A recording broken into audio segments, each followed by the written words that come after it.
There are 5 major categories of suffering that you will suffer for Christ. And if any of them were to happen to you, don't regret. It's part of witnessing. Number 1 is persecution and opposition, where they insult you, they threaten you, they imprison you, they reject you. They are called persecution. If you are insulted for the faith, if you are threatened, if you are imprisoned, if you are rejected, count it joy. Matthew 5:10-11 is called persecution. Blessed are they which are persecuted for righteousness' sake, for theirs is the kingdom of heaven. 2 Corinthians 11:23-27. This is where we speak about martyrdom.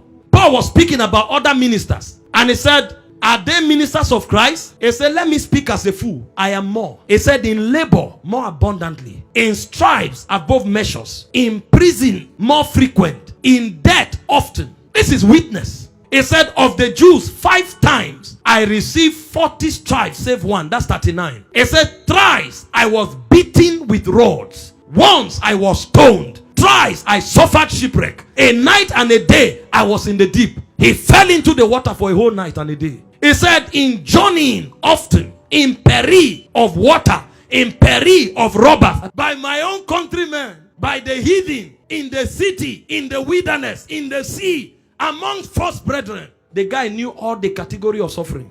In weariness, in painfulness, in watching, even intercession, in hunger, in thirst, in fasting, in cold, in nakedness. You say you are a disciple? Any little thing you say, why are things happening like this? For Jesus, it's worth it.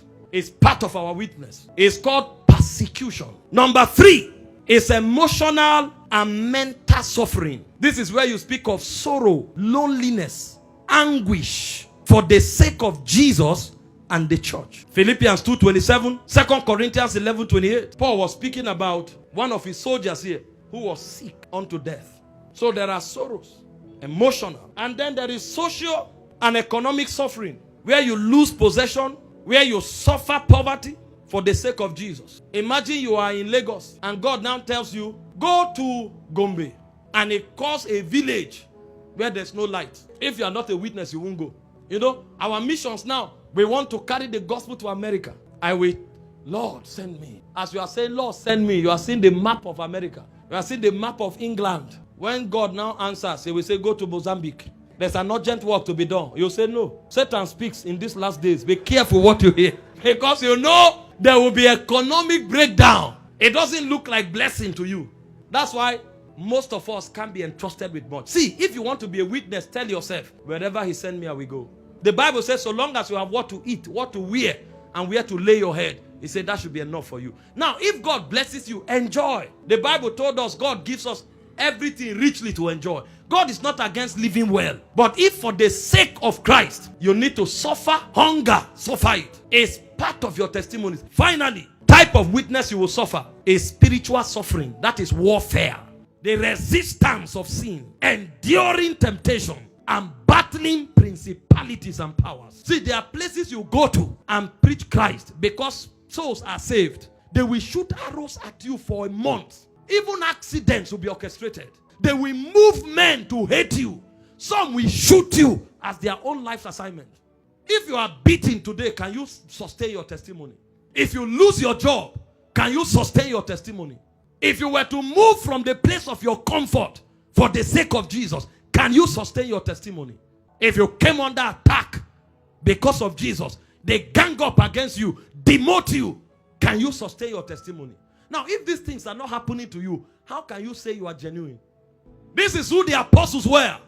In Acts 5:41, they were glorifying God that they were worthy. This is the like of Stephen. In Acts 7:55-60, stoned, yet he looked up.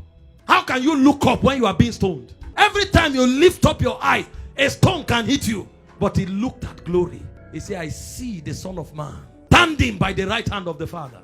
Their Christianity stood the test of time.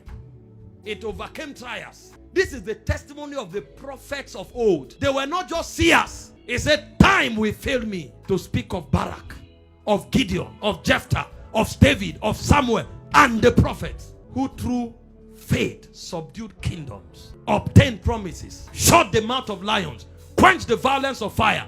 Weak men made valiant in battle, put to flight the armies of the alien. And he says some of them were sawn asunder. He said yet they stood their ground because they were looking forward to a more glorious resurrection. Suffering has benefits. Number one, it deepens your faith, your conviction, and your dependence on God. 2 Corinthians 12, 9-10. Number two, it produces perseverance and character. Romans 5, 3-5. Number three, it engenders conformity to Christ. Philippians 3:10. Number four, it occasions eternal reward. 2 Timothy 2:12. 2 Timothy 4, 7-8. And Romans 8:17. Number five, it is a testimony to your generation.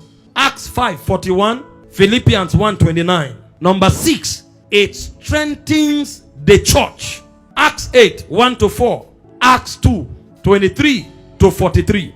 And number seven, it reveals God's glory in us. 1 Peter 4:14. Romans 8:17. When you suffer for Christ, you are blessed. Jesus said, blessed are they that are persecuted for my name's sake.